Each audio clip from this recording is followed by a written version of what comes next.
أعوذ بالله من الشيطان الرجيم بسم الله الرحمن الرحيم وإذ قال موسى لفتاه لا أبرح حتى أبلغ مجمع البحرين أو أمضي حقبا فلما بلغا مجمع بينهما نسيا حوتهما فاتخذ سبيله في البحر سربا فلما جاوزا قال لفتاه آتنا غداءنا لقد لقينا من سفرنا هذا نصبا قال أرأيت إذ أوينا إلى الصخرة فإني نسيت الحوت وما أنسانيه إلا الشيطان أن أذكره واتخذ سبيله في البحر عجبا قال ذلك ما كنا نبغ فارتدا على آثارهما قصصا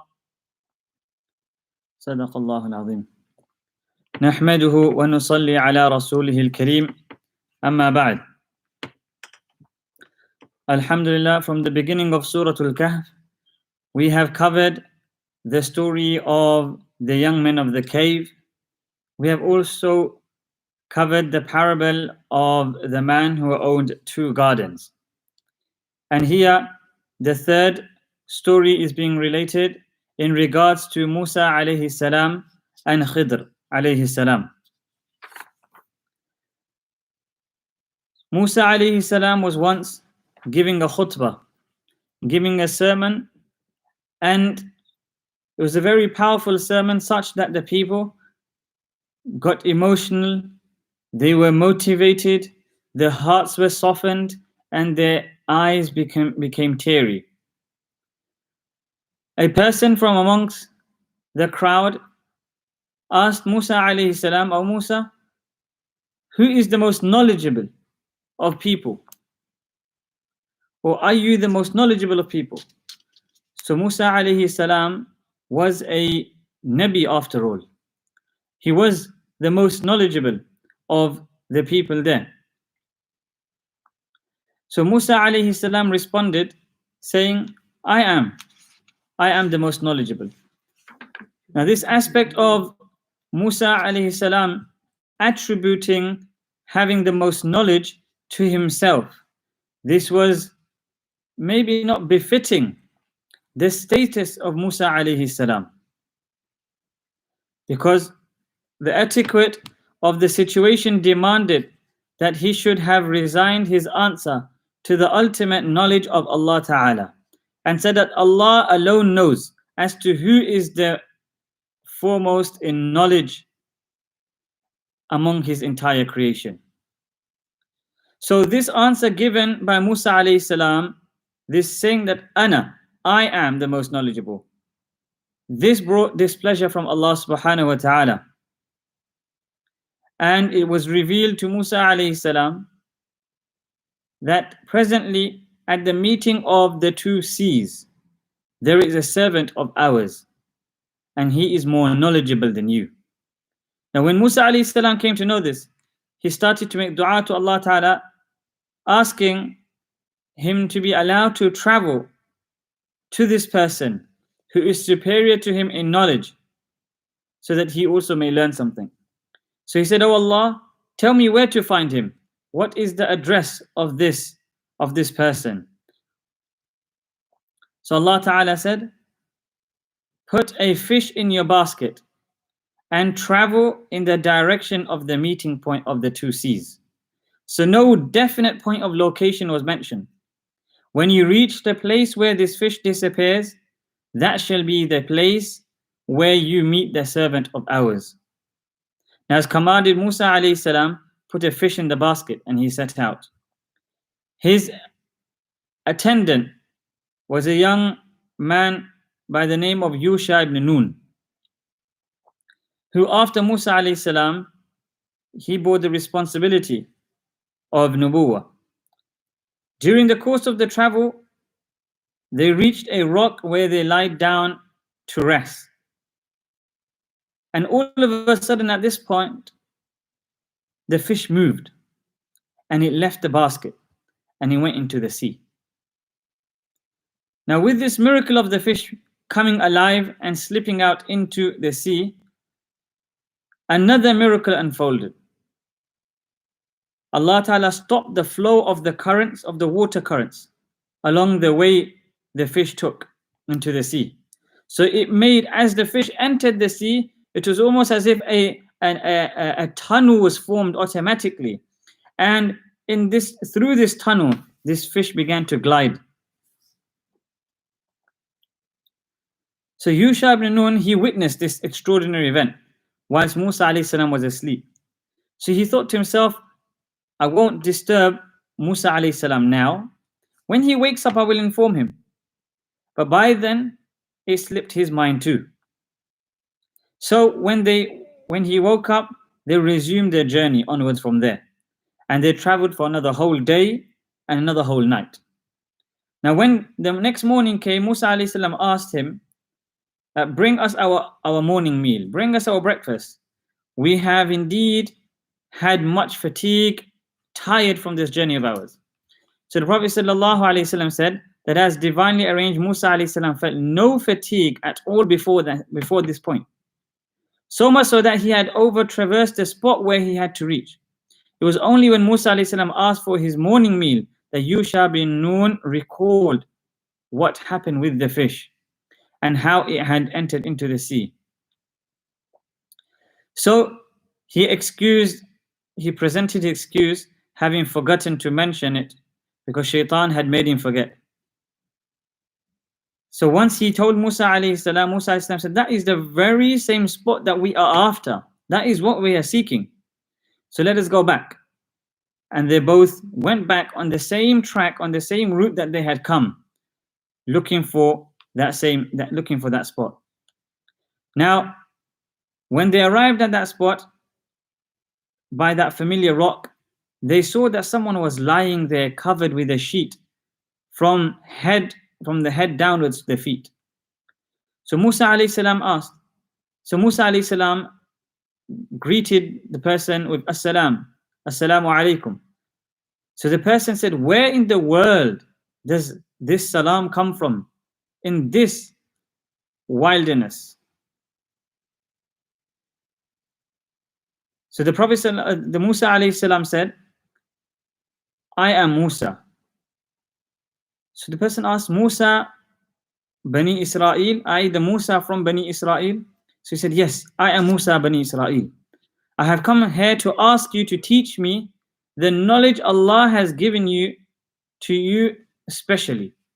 That knowledge which I don't have. So Khidr alayhi salam, this person was Khidr alayhi salam. So he said, you will be unable to remain patient with me, O Musa. There is a knowledge Allah has given to me which you don't have, while there is a knowledge Allah has given to you which I don't have. So Musa alayhi salam said, if Allah wills, you will find me patient.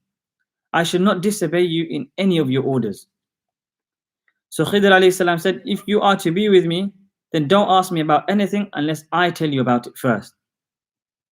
And after having said this, they started walking along the shore. This entire story is narrated in Bukhari and in Muslim. So let us go through the verses and see how this story unfolds.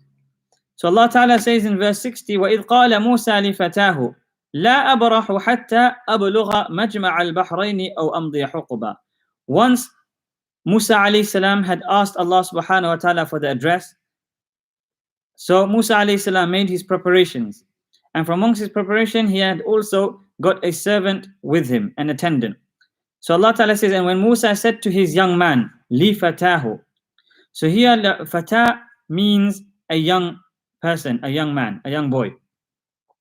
And notice here that Allah subhanahu wa ta'ala uses li fatahu when Musa alayhi salam said to his young boy or young man, and did not use slave, did not use servant.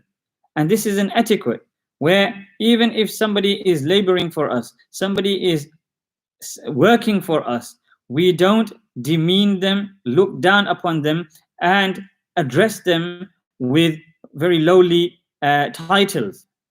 We don't call someone by saying, "Oh, you laborer, come here." But we address them with a more dignified title, and a more in a manner which is more honoring and respectful. So here Yusha bin Nun was the servant of Musa alayhi salam, but wasn't addressed as such, but rather وَإِذْ قَالَ مُوسَى لِفَتَاهُ, to his young man. That's one thing we learn from here. So he says, لَا أَبْرَحُ حَتَّى أَبْلُغَ مَجْمَعَ الْبَحْرَيْنِ أَوْ أَمْضِيَ حُقُبًا, that I shall not give up until I reach the meeting point of the two seas, or else I shall go on for years. So Musa alayhi salam is showing his determination to seek this person, to learn from him, that he will do everything in his capacity to carry on this journey, to traverse land and sea to reach this point. And yet this is another lesson, that if we are to seek knowledge, if we want to increase our knowledge in our deen, then don't expect that you can sit at home and think you're going to learn. But you have to leave your home, go out seeking the scholars, go out seeking different institutions.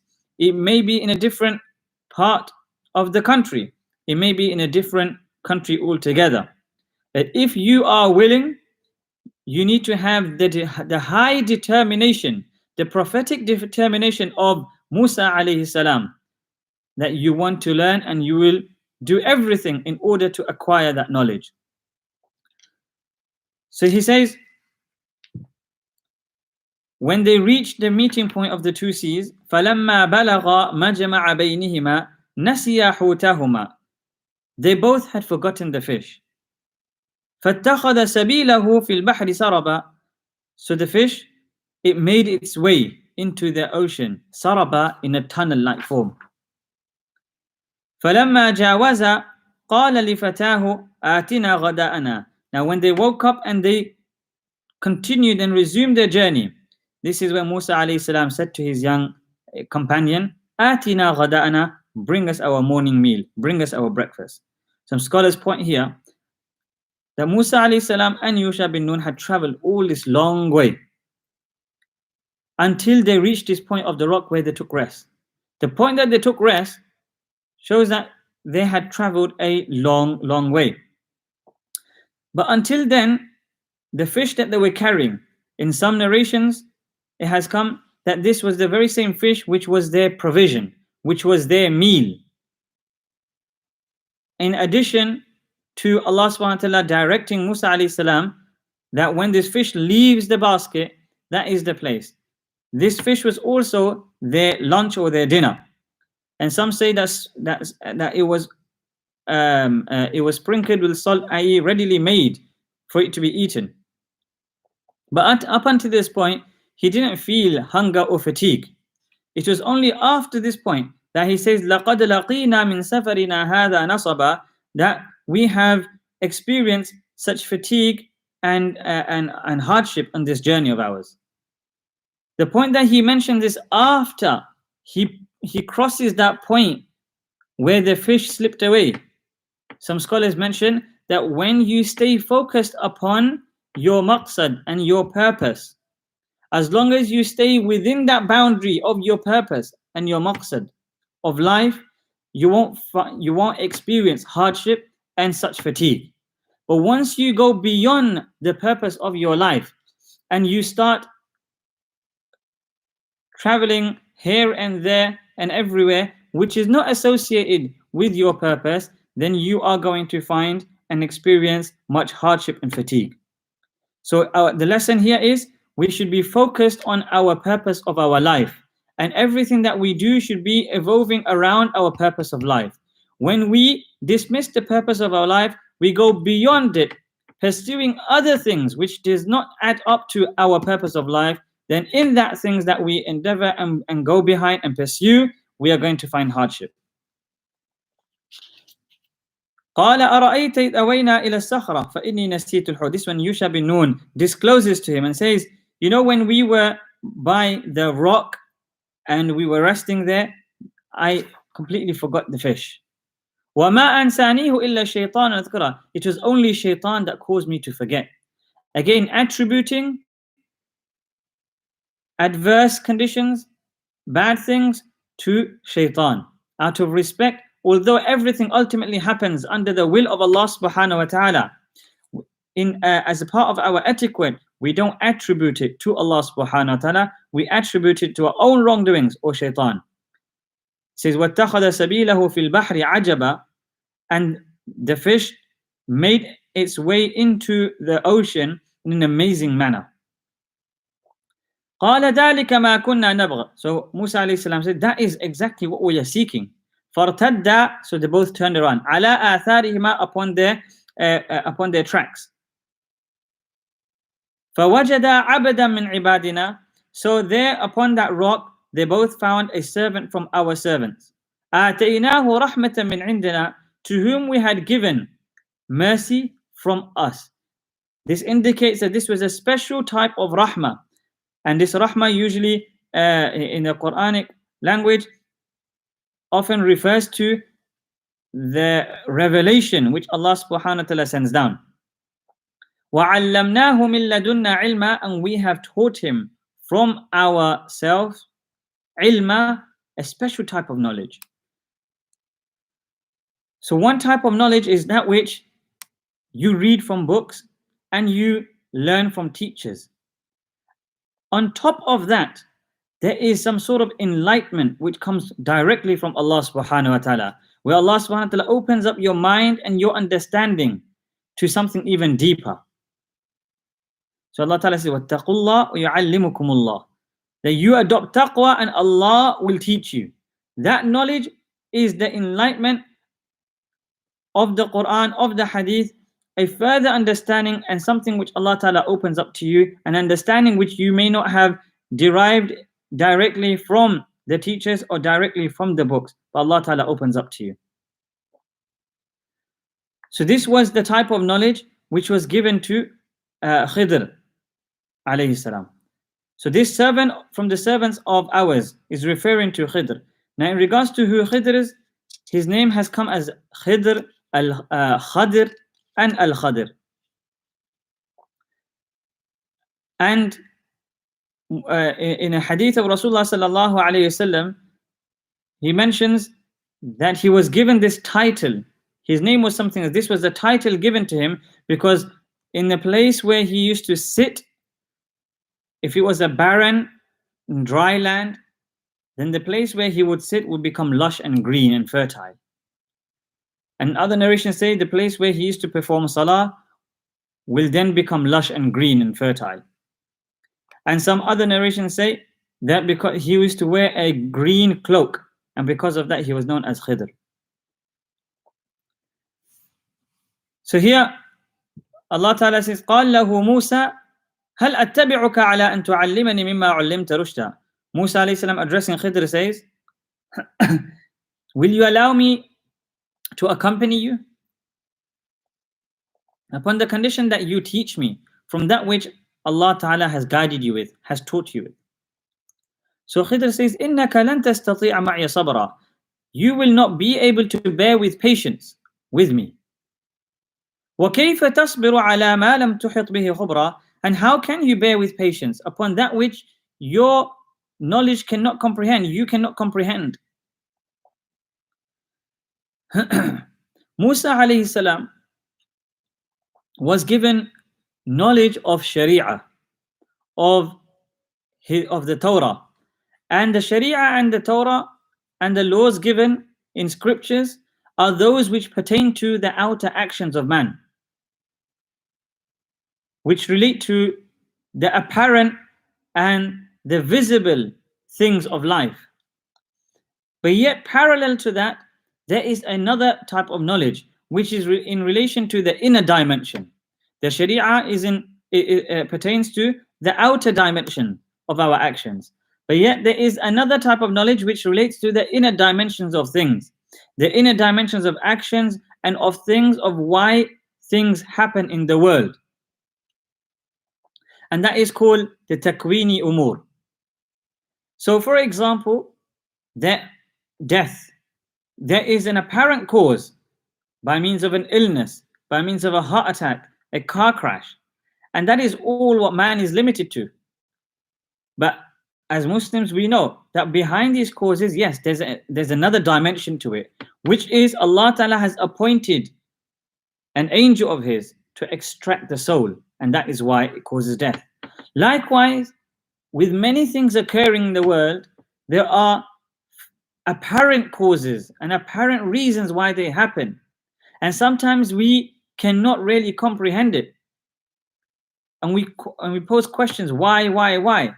But behind the incidents, there can be a hidden cause which only Allah subhanahu wa ta'ala knows. And the knowledge which pertains to that is not given to man, nor is it given to Anbiya. But Allah Ta'ala may reveal some of it as a form of karama. So here Musa alayhi salam is the one who is given the laws of Sharia. And this laws of Sharia and the knowledge of Sharia does not encompass the inner dimension, the other type of knowledge, which is in relation to the taqween, to the things, the happenings of the world and what happens within the world. But that knowledge was given to Khidr alayhi salam. So that is why Khidr alayhi salam said, look, your knowledge won't be able to comprehend what I do and what knowledge has been given to me. And that is why you will not be able to bear with patience. But Musa alayhi salam said, Satajiduni insha'Allahu sabira. By the will of Allah, you will find me to be patient. Wala a'si laka amra. And I will not disobey your command. Now Musa alayhi salam agrees to the condition now. فَإِنِ اتَّبَعْتَنِي فَلَا تَسْأَلْنِي عَنْ شَيْءٍ حَتَّى أُحْدِثَ لَكَ مِنْهُ ذِكْرًا. Khidr alayhi salam stipulates a condition upon which Musa alayhi salam will accompany him to seek knowledge. And that is, لَا تَسْأَلْنِي عَنْ شَيْءٍ. You will not ask me in regards to anything. Don't question me in regards to anything until I myself disclose it to you. So Musa alayhi salam happily agrees. So one thing we learn from here is that in order to seek knowledge, the teacher may stipulate conditions. There will be terms and conditions that before this person enrolls, he must agree and sign it. And it will be incumbent upon the student who is enrolling that they also adhere to these terms and conditions. That's why whichever institute you go to and enroll in, whichever school you enroll in, there will always be a matter of terms and conditions. Terms and conditions in relation to the code of conduct, the code of dressing, and the etiquettes which are which a person is obliged with when they are at the madrasa, at the school. And these are all lessons that we take from this story of Khidr and Musa alayhi salam, that these stipulations, these conditions can be placed in order for the betterment of the student studying. So now both of them, they go, فَانْطَلَقَ, and they start to walk along the coast. So as they are walking by the shore, by the coast, there's a boat that comes. And Khidr alayhi salam negotiates with the owners of the boat for a ride. The people recognize Khidr alayhi salam and they let him come on board, and they didn't charge anything. They realize him to be a prominent figure, a pious person of Allah subhanahu wa ta'ala. So they let him on board and no payment was agreed. So no sooner did Khidr alayhi salam step into the boat than Musa alayhi salam sees him doing something strange. Now what would have been expected was that since these people of the boat, they were very kind and they were very honoring of Musa alayhi salam and Khidr alayhi salam, that there should have been a reciprocation of goodwill or something pleasant. And it is out of character that for someone who has done something good to you, that you go and start damaging their things instead. So this is when Musa alayhi salam sees that Khidr alayhi salam is plucking or taking a plank of the wood from the boat, damaging the boat, in other words. And if they were to damage or take out a plank of the wood of the ship, then what is most likely to happen is the water is going to seep into the boat, causing destruction to the people and also making the boat capsize. So Musa alayhi salam cannot control himself. And he says, أَخَرَقَتَهَا لِتُغْرِقَ أَهْلَهَا? Are you damaging the boat in order to drown its people? لَقَدْ جِئْتَ شَيْئًا إِمْرًا. You've indeed done a very bad thing. So Khidr alayhi salam says, look, did I not tell you that you can never be able to be patient with me? أَلَمْ أَقُلْ إِنَّكَ لَن تَسْتَطِيعَ مَعِي صَبْرًا. So Musa alayhi salam apologizes, says, لَا تُؤَاخِذْنِي بِمَا نَسِيتْ. Don't hold me to account because of what I have forgotten. وَلَا تُرْهِقْنِي مِنْ أَمْرِ عُسْرًا. And don't burden me with something difficult in this matter of mine. Musa alayhi salam, after all, was a Nabi. The job of a Nabi is to rectify the actions of people, is to put the wrong to right, is to address the evils and the oppressions that happen. And it is not befitting of a Nabi to see something wrong happening and they stay silent. So this was in the nature of Musa alayhi salam. It was a characteristic of his prophethood that he speaks out. So that is why he forgot what agreement he had initially made, and he asked a question against the condition. So Musa alayhi salam, he immediately recognized and apologized. So they continued walking. فَانْطَلَقَا حَتَّى إِذَا لَقِيَا غُلَامًا فَقَتَلَ.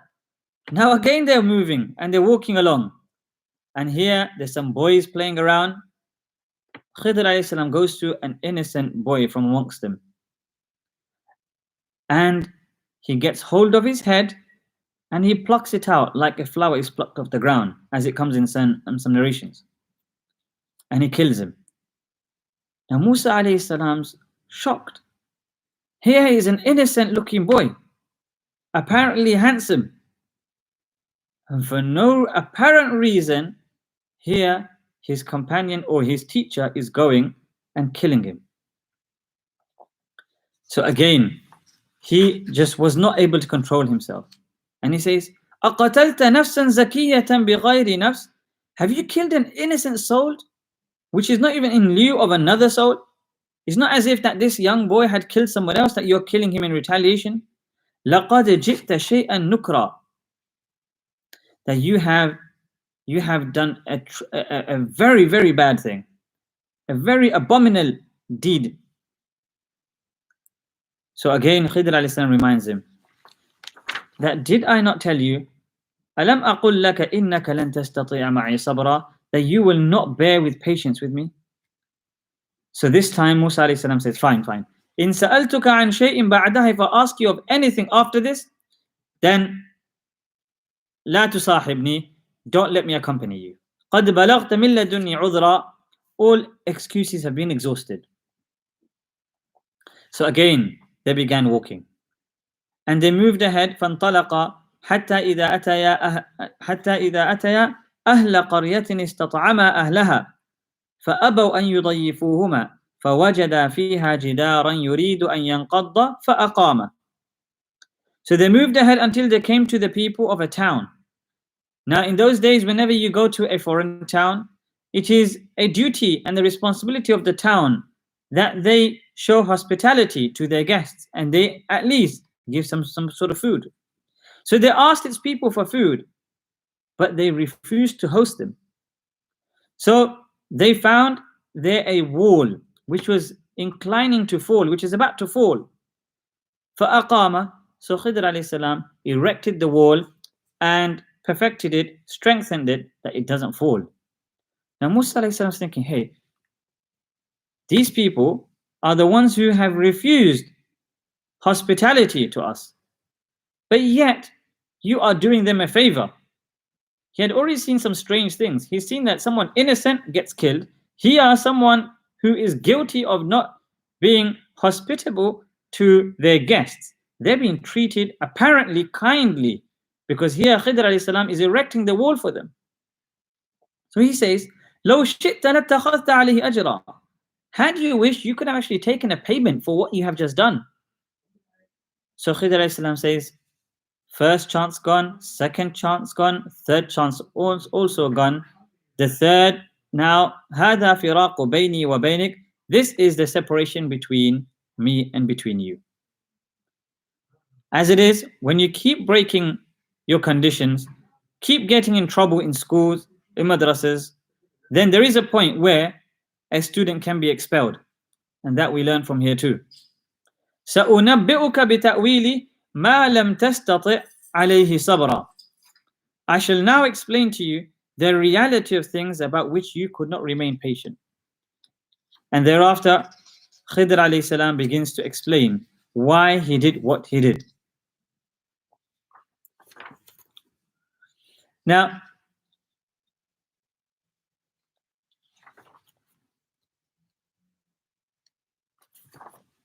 the fact that Khidr alayhi salam, at this point when Musa alayhi salam had asked too many questions, Khidr alayhi salam now begins to explain and says that this ship that we had boarded, it belonged to a group of poor people, relatively poor. فكانت لمساكين يعملون في البحر. They used to work at the sea. فأردت أن أعيبها وكان وراءهم ملك يأخذ كل سفينة غصبا. So I wanted to damage or make this ship look defective, because there is a king who is behind them, and this tyrant king, he is looking for all those good ships to add to his naval fleet. So whichever ship that he finds that is in good condition, then he will take it from the owners. So therefore I wanted to make it look defective so that it is not taken by this king. Because had it been taken, then the very means of livelihood for these men who are working at sea would have been lost. Ka'b Ahbar rahimahullah, he says that this ship belonged to 10 brothers. Out of them, 5 were disabled. So the other 5 used to work and make a living, and they used to also sponsor and fund the 5 brothers who were disabled. And this boat was their only means of their livelihood. So this was the explanation for this incident. The second incident, he says, وَأَمَّا الْغُلَامِ فَكَانَ أَبَوَاهُ مُؤْمِنَيْنِ. As for the young child, his parents were both believers. They were pious, righteous people. فَخَشِينَ أَنْ يُرْهِقَهُمَا طُغْيَانًا وَكُفْرًا. That we feared that he will transgress and he will harass both of them and lead them into kufr. فَأَرَدْنَا أَنْ يُبْدِلَهُمَا رَبُّهُمَا. So we wished to replace, to give both the parents a replacement, and a better replacement, a more pure replacement. وَأَقْرَبَ رُحْمًا. One who will be more joining of the kinship, more respectful and affectionate to the parents. And that is why we took the life of this boy and we replaced this boy with a better child. And it comes in narrations that the other child which was given as a blessing to these parents was a daughter, was a girl. And this girl grew up to give birth to a prophet. So here too, Khidr alayhi salam discloses the inner secrets of why the life of this young boy was taken. Then for the third thing, وَأَمَّا الْجِدَارُ فَكَانَ لِغُلَامَيْنِ يَتِيمَيْنِ فِي الْمَدِينَةِ وَكَانَ تَحْتَهُ كَنْزٌ لَهُمَا وَكَانَ أَبُوهُمَا صَالِحًا. As for the wall, they belonged to 2 orphans some treasures which were hidden under this wall. And the parents of these two orphans were right. So your Rabb decided that these treasures remain concealed and hidden, and they only be taken out when these two orphans reach their maturity, as a form of rahmah and as a form of mercy from your Rabb. وَمَا فَعَلْتُهُ عَنْ أَمْرِي, I did not do this on my own accord, but this was rather a command from Allah. ذَلِكَ تَأْوِيلُ مَا لَمْ تَسْطِعْ عَلَيْهِ صَبْرًا. This is the reality of things about which you could not remain patient. So within these three incidents and closure of the secrets behind these three incidents, Allah subhanahu wa ta'ala has kept a lesson one and for all. So inshallah, in regards to the lessons that we derive from these three lessons and a few finer details within these stories, inshallah, we'll continue with tomorrow. May Allah subhanahu wa ta'ala give us understanding. Ameen. Wa akhir da'wana alhamdulillah.